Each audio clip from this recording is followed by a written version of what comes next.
I'm on social media a little bit, and one of the things that I have is an Instagram account. And I'll let you know right off the bat that if you follow me on Instagram, you're going to be sorely disappointed because I never post anything. But I've discovered that there's a little game that gets played on Instagram. For example, I like barbecue.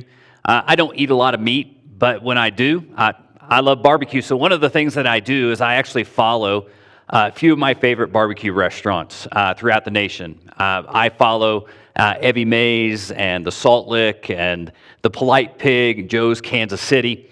But I noticed something, that after I started following a few barbecue restaurants, I started getting follow requests. You know, the such and such would like to follow you. And I started to get more barbecue restaurants and smoker companies and barbecue stores that sell all things barbecue. So here's how this game kind of works. They know that everybody loves that little dopamine drop when we have that notification on social media. They also know that we're inclined to accept a follow request, but here's the game. If I follow you, you have to follow me. And so what we have done is we've kind of created this system that if you want to be followed, you have to follow in return.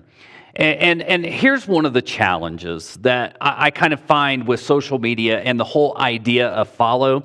It's that we've adopted a really low bar when it comes to the idea of following. The bar is so low that the only thing required of us is the click of a mouse or the press of a screen. And so when Jesus says something like, follow me, and we read that in the Bible, we know that it involves more than the click of a mouse or the press of a screen. But we also realize that there is this whole cultural difference, that there's our culture in what it means to follow, and it's Jesus' culture and what it meant to follow. And those are polar opposites in many regards. However, when we hear follow me, we begin to kind of grapple with, what does that mean?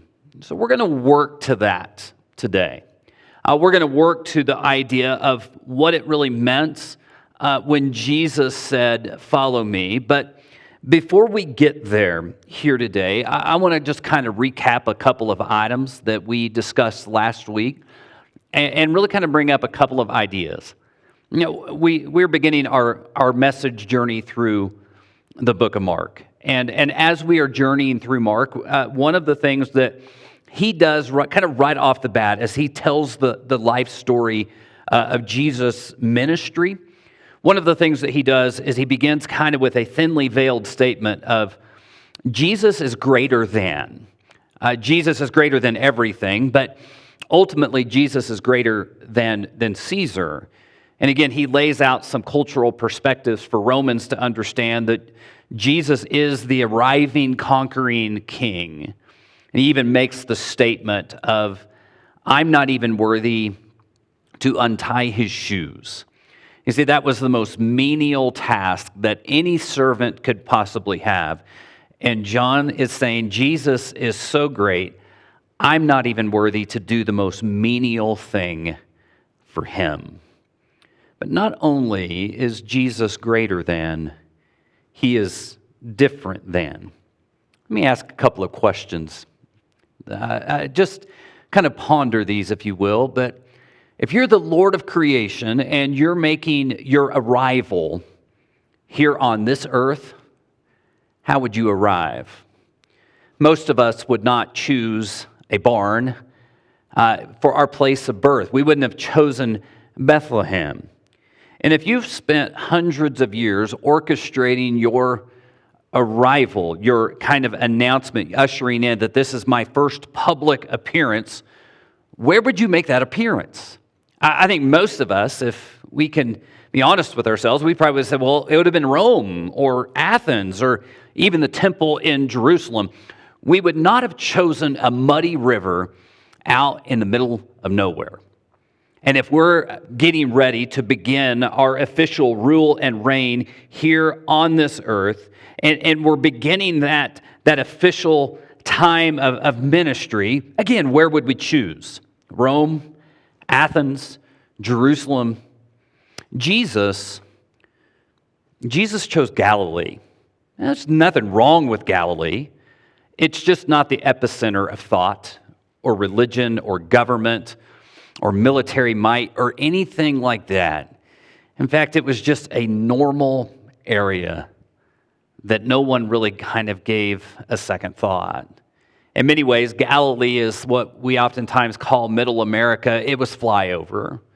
Wasn't necessarily a place that you wanted to go. You went through it because you had to, but it wasn't necessarily a place that you would stay. So one more question. If you're getting ready to assemble your team to begin your rule and reign here on this earth, who do you choose? What kind of team do you assemble? I'm thinking, do you look for the greatest minds? Do you look for military giants? Do you look for influential leaders? You see, as we get into kind of the beginning of Jesus' ministry, one of the things that he does is he begins to assemble his team. And again, he continues that path of different than.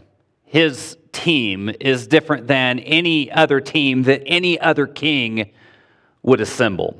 And that's going to be found in Mark chapter 1. We're going to start with verse 16 here today. And this is what it says. One day, Jesus was walking along the shore of the Sea of Galilee. He saw Simon and his brother Andrew throwing a net into the water, for they fished for a living. And Jesus called out to them, and I assume called out fairly loudly since he was on the shore and they were in a boat. Come, follow me, and I will show you how to fish for people. And they left their nets at once and followed him. One of the big words or phrases that we're going to find a lot in the book of Mark is at once and suddenly. That's this gospel of movement and action. And it goes on to say a little farther up the shore, Jesus saw Zebedee's sons, James and John, in a boat repairing their nets. He called them at once, and they also followed him, leaving their father Zebedee in the boat with the hired men. So before we discuss the whole idea and notion of follow, let's consider those that Jesus picked first to follow him. Going back to verse 16, again, we read, one day as Jesus was walking along the shore of Galilee, he saw Simon and his brother Andrew throwing a net into the water, for they fished for a living. And the same thing in verse 19, a little farther up the shore, Jesus saw Zebedee's sons, James and John, in a boat repairing their nets. These guys were blue collar. These guys were just your average Joe Schmo. And when you think about this, the first people Jesus called to follow him were extraordinarily ordinary. They weren't military giants. They weren't great thinkers. They weren't well educated. They weren't influential leaders. They were normal. You know, Peter gets a little bit more press, or Simon gets a little bit more press than Andrew does. But one of the things, when you look at Peter, Scripture honestly portrays him as thick-headed and incredibly imperfect.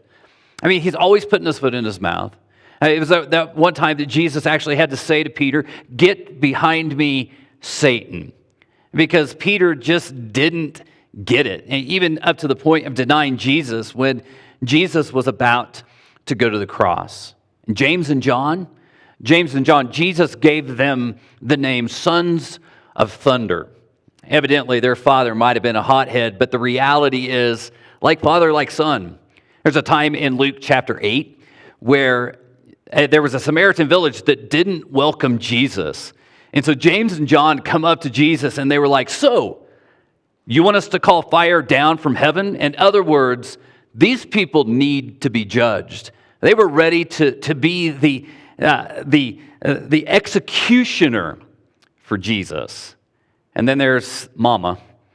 Mama goes to Jesus and says, how about we work this out? How about my boys sit next to you at your right and your left as you reign in your kingdom?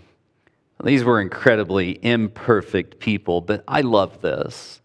I love this because one of the things that I learned is you don't have to be awesome to follow Jesus. You don't have to be a great religious mind. You don't have to be an influential leader. You don't have to have incredible abilities. You just need to follow Jesus. In fact, I love what it says in 1 Corinthians chapter 1, verse 26. Paul is talking to the church, and he says, "Remember, dear brothers and sisters, that few of you were wise in the world's eyes or powerful or wealthy when God called you." In fact, when we're not great, it means it's easier to put the spotlight on Jesus. And notice what Jesus says to both Peter and Andrew and James and John. He just simply says, "Follow me." And notice he doesn't say, "Read my book." Notice he doesn't say, get my blog in your email every Monday morning. He doesn't say, "Take my new course" or "Try my new spiritual plan." No, he says, "Follow me." And unfortunately, social media has drained the idea of follow to the point that we can be casual observers. We can be casual observers, and we can do this from a distance with zero investment from ourselves. But even in the church, we've kind of drained follow me into follow me is to attend. Follow me is to make an appearance. Follow me is to adhere to a couple of rules or participate in church or even practice Christianity. And that's not necessarily something that Jesus has called us to. He has called us to follow. So a little bit about the ancient world. When a rabbi would come by and see a person and say, "Follow me," that was a great honor. It was a great honor to know that a rabbi had noticed you. And so basically, we understand that there's a great thing. And it was maybe easy for them to answer this call, but with the follow me and the honor also came really high expectations. And I think that's one of the things that we sometimes miss is that high expectation that we don't really get with the idea of follow in our culture today. You see, a rabbi or a teacher expected radical attachment, unfailing allegiance, and unwavering loyalty. It ultimately meant that you're giving up everything at this moment in your life to walk with that individual. And so it was true then, and I think it's even true now.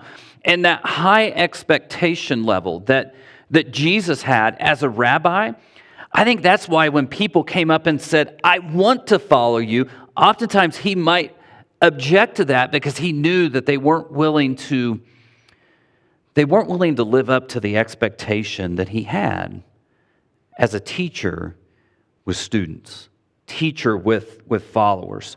So let me just share a few thoughts about what it means to follow. I'm going to have several statements, and these statements really all begin with when I follow Jesus. And so one of the things that I understand is that when I follow Jesus, I surrender. I think one of the things that we find beginning to happen here, in fact, it says that James and John, they left their boat, they left their livelihood, they left their family. When I follow Jesus, I surrender. I surrender my will, and I surrender my time, and I surrender my comfort and my finances and my agenda and my free time. I surrender, and this is probably the biggest thing for us to do in our world today because it has become such an idol. I surrender my politics. And so basically, when I follow Jesus, I surrender everything. Heck, it's almost as though when I say I follow Jesus, I put everything on the table, and then it's as if as I lay everything on the table, I don't get to determine what I keep. I don't get to determine what's thrown away. I don't get to determine the agenda. That everything that is on the table is completely up to Jesus and his agenda. Now, as we're talking about surrender here today, I want to add something else to this. When I surrender to Jesus, or when I follow Jesus, I surrender my identity. One of the biggest things that we worship in our culture today is our identity. Identity comes in so many different forms, and people cling to that identity. But here's the reality. Whether it be race, whether it be religion, whether it be our political affiliation, or even sexual orientation, the idea here is we say, no, this is who I am. But when I follow Jesus, I surrender my identity to him. I no longer get to choose and say, this is who I am. He gets to say, this is who you are.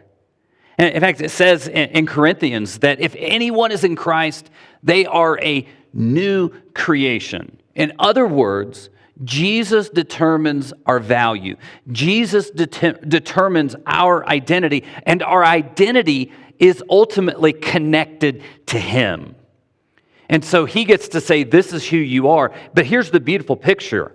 Baggage is gone. Old identity is gone. Ideas that people have imposed upon you in your past, those things are gone. What matters is the identity that you have in following Jesus and being attached to him, to his name, to his life, to his death and his burial and his resurrection. That's where our identity is found. So I surrender my identity so that I can take on his. Also, when I follow Jesus, I do what he says. I know that we live in a world that says, you do you. You follow your own path. You do what feels good or what you think is right. But Jesus, actually, right before he went to the cross, he said these words to those followers. There were more by the time Jesus went to the cross, but those 4 that he initially followed were right there. If you love me, obey my commandments. If you call on me, if you've attached yourself to me, if you identify with me, then the expectation is you're going to do what I say. No more you doing you. It is you following me, obeying what I have told you to do. Also, when I follow Jesus, I live as he lived. Peter was really one of the first 2 people called by Jesus to follow him. Several decades after Jesus was resurrected and went back up into heaven to be with God, Peter wrote the early church to give them some instructions. And he actually wrote 2 letters, 1 Peter and 2 Peter. But in 1 Peter chapter 2, this is something he says. For God called you to do good, even if it means suffering. And just as Christ suffered for you, he is your example, and you must follow in his steps. I love that statement. He's your example, and you must follow in his steps. Part of what it means to follow Jesus is to model our life after him, to get to know him so well that we begin to look like him, we begin to act like him. Ultimately, our goal should be is that people never see us, but always see Jesus. And also here today, when I follow Jesus, I live with a new purpose. In verse 17, this is what what we find. It says, Jesus called out to them, "Come, follow me, and I will show you how to fish for people." It's interesting that Jesus was able to make the connection with them gathering fish to what it means for them to follow him and ultimately gather people. And so he was calling them out of one life and into another. Old life, they fished for fish. And while that's noble and all, it's not fishing for people. So they got to be in the business of helping rescue people from eternal damnation, getting to rescue people from hell, getting to rescue people from the judgment and the wrath of God. He says, so now when you follow me, you have a new purpose for your life. It's not just making a little bit of money. It's not just eking by. It's changing eternities, one life at a time. So I've rattled off quite a bit here today, but I want to kind of put it in one succinct statement here today, and this is going to be our bottom line. It's this right here. To follow is to radically connect and align my life to Jesus' life, his way of life, and ultimately his agenda. In other words, I don't get to say, Jesus, I want to make you into my image, into my likeness. I want you to conform to my life. When I follow, I ultimately say everything is on the table to be conformed to the life and the way of life and the agenda of Jesus. So 10 years ago, a pastor in Kentucky, his name is Kyle Idleman. Idleman wrote a book called Not a Fan. And the premise of the book is Jesus isn't interested in having fans. And fans are great and all, but fans wear T-shirts and hats and sweatshirts and wear foam fingers at games, and they cheer on their team.